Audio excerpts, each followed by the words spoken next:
मध्य प्रदेश विधानसभा चुनाव से पहले ज्योतिरादित्य सिंधिया पर सबकी नजरें हैं, क्योंकि वो बड़ा खेल कर सकते हैं इस बार। जैसा खेल उन्होंने 2020 में करा था, जब शिवराज सिंह चौहान की सरकार नहीं बन पाई 2018 में, तो कमलनाथ की सरकार चुनी गई और कमलनाथ के नेतृत्व में 15 महीने कामकाज होने के बाद सिंधिया ने बगावत कर कांग्रेस की ही सरकार गिरा दी थी। चर्चाओं का विषय तो सिंधिया तब भी बने थे और आज भी है कि सिंधिया को विधानसभा चुनाव में क्या जिम्मेदारी मिलेगी। भले ही राज्यसभा सांसद के तौर पर देखे जाते हैं, केंद्रीय नागरिक उड्डयन मंत्री के तौर पर देखे जाते हैं, लेकिन बात आती है विधानसभा चुनावों की। कांग्रेस पार्टी के फैसले पर भी नजरें दौड़ाई जाएं तो कुछ नेता आज भी सिंधिया के समर्थन में हल्की फुल्की बातें करते हैं, तो कुछ नेता सिंधिया पर इतना ज़्यादा आक्रोशित हो जाते हैं, गुस्से में आ जाते हैं उनका नाम सुनते ही, कि उनको गद्दार, धोखेबाज, बागी नेता से जोड़ देते हैं। अब बात आई कांग्रेस के बड़े नेताओं की,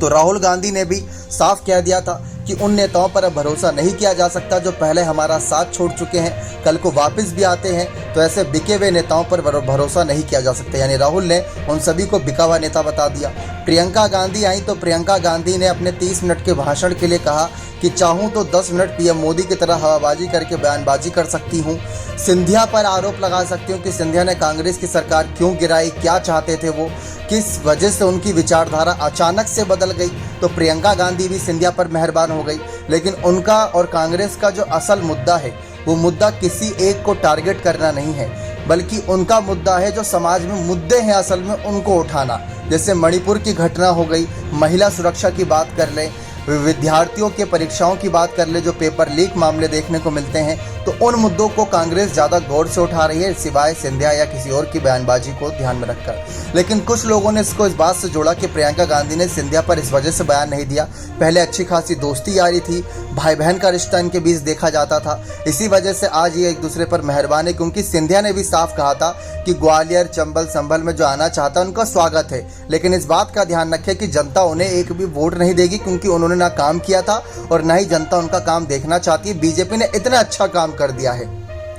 तो सिंधिया ने सबका स्वागत भी करा, किसी पर कोई निशानेबाजी भी नहीं साधी। तो ये मध्य प्रदेश का विधानसभा चुनाव है, यहाँ पर असल में अब खेल शुरू हुआ है कि जो खामोशी से दबी जबान में, मीठी जबान में सब कुछ कहकर भी कुछ ना कहना, यहाँ पर अब ये चुनाव में काफ़ी कुछ खटकने वाला है। तो कांग्रेस की रणनीति साफ है कि सिंधिया की वापसी कांग्रेस में नहीं चाहती, लेकिन अगर वापस आना चाहते हैं तो वापसी उनकी चाह सकते हैं, क्योंकि पहले माधवराव सिंधिया भी कभी कांग्रेस छोड़कर गए थे और वापस कांग्रेस में सोनिया गांधी के एंट्री की वजह से आ गए। अब वही उम्मीद प्रियंका गांधी से है कि प्रियंका गांधी क्या ग्वालियर के जो सिंधिया का गढ़ है, क्या उसको कांग्रेस के लिए मजबूत कर पाएगी? अगर मजबूत नहीं कर पाएंगी तो क्या सिंधिया को साथ लाने के लिए मजबूर कर देंगी, क्या सिंधिया को साथ आने के लिए मजबूर कर देंगी? ये देखना दिलचस्प रहेगा। तो कांग्रेस का फैसला साफ नजर आ रहा है और दिग्विजय सिंह ने भी साफ कहा था कि जब तक मैं हूं तब तक किसी बागी नेता की वापसी नहीं होने दूंगा, क्योंकि इन सबों ने हमें तब धोखा दिया जब हमें इनकी ज़रूरत थी और अब इन्हें आगे हम कभी मौका नहीं देंगे। बने रहे चैनल के साथ, बहुत बहुत धन्यवाद।